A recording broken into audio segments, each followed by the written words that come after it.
There are a lot of ways to approach the issue of reducing carbon consumption and carbon dioxide emissions. The federal government's cap-and-trade scheme, it's built on the idea, let's take it for an example of these things, it's built upon the idea at least of creating a market for carbon credits, and would at least in part function based on market principles. So I'm curious as to whether, doesn't that make it more robust and less interventionist than a outright tax? Well, I wish it were the case, because it looks like that's where we're going as a society. But but it isn't true, I don't think. The pure case for a cap-and-trade system is the following. It's the pure case. You set emissions limits. You allocate by an auction process these limits to companies, and if some companies are going to produce more than that, they got to buy it from a company that's willing to produce less, and that's the trade component of cap-and-trade. But I've never seen one of these things in reality. What we have is, first and foremost, we don't auction these permits. We give them out free. Although the European system is starting to auction some permits now. But what this means, just think about this, the revenues that would normally go to government under a carbon tax, Stéphane Dion is going to be $16 billion, are now given directly to the firms by these quotas. A firm has a quota that's saleable on the market. I don't believe that's very fair. It's a huge wealth transfer to corporations, and it's not surprising industry tends to favor carbon taxes, cap-and-trade systems and carbon taxes. But if you told them ahead of time that we're going to auction these permits, then the game would be on a level playing field, and they choose carbon taxes. Second, the impression is that that they're less interventionist and more robust, you'd say. But it's appropriate to know to put in a trading system. It's a brand new bureaucracy. We don't trade in that now. We got to have bankers and brokers and lawyers and accountants and auditors and prosecutors and verifiers of all sorts of things. It'll take a long time to put that in. So it's not obvious that it's an easy thing to do. And third, the carbon price generated by trading systems, as you know, as you already mentioned, is highly volatile. The EU system fell to zero. Suppose you bought a carbon price, you paid $80 per ton at some point early in the year, and now it comes to zero. I mean, the essential aspect of the integrity of the system falls apart.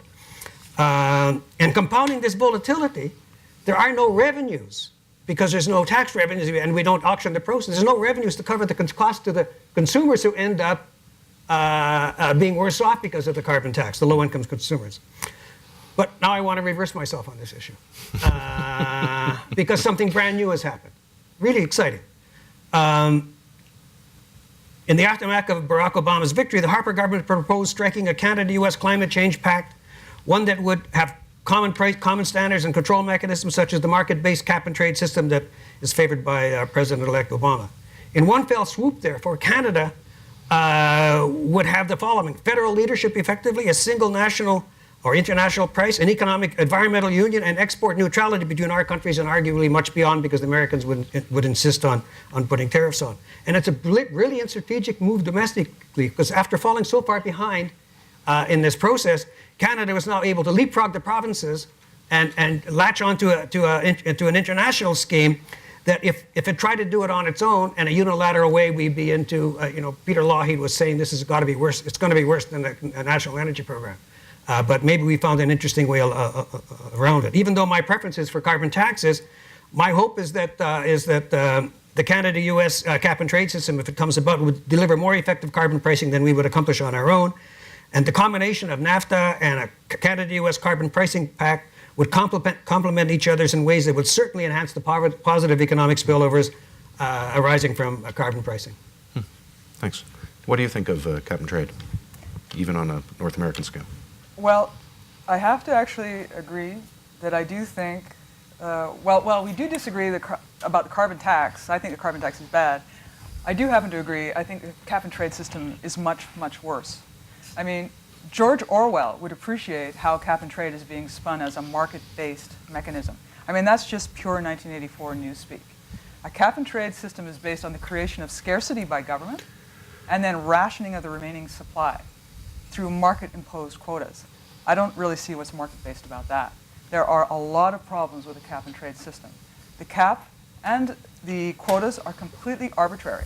No matter how many times you hear politicians in the media say it, no one actually knows by how much or even if carbon dioxide emissions damage the environment.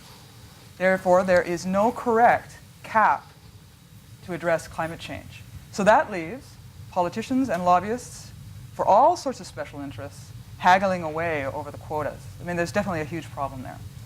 And this makes cap and trade a political mechanism, not a market mechanism. Now, Europe adopted a cap and trade system in 2005, and the results have been far from stellar. The Washington Post, for example, described it as a bureaucratic morass with a host of unexpected and costly side effects and a much smaller effect on carbon emissions and plant. Emissions trading in Europe has been a big mess. The report from the UK-based Taxpayers Alliance shows that the UK government sends a subsidy of about $1 billion per year to other European countries in exchange for what is essentially hot air.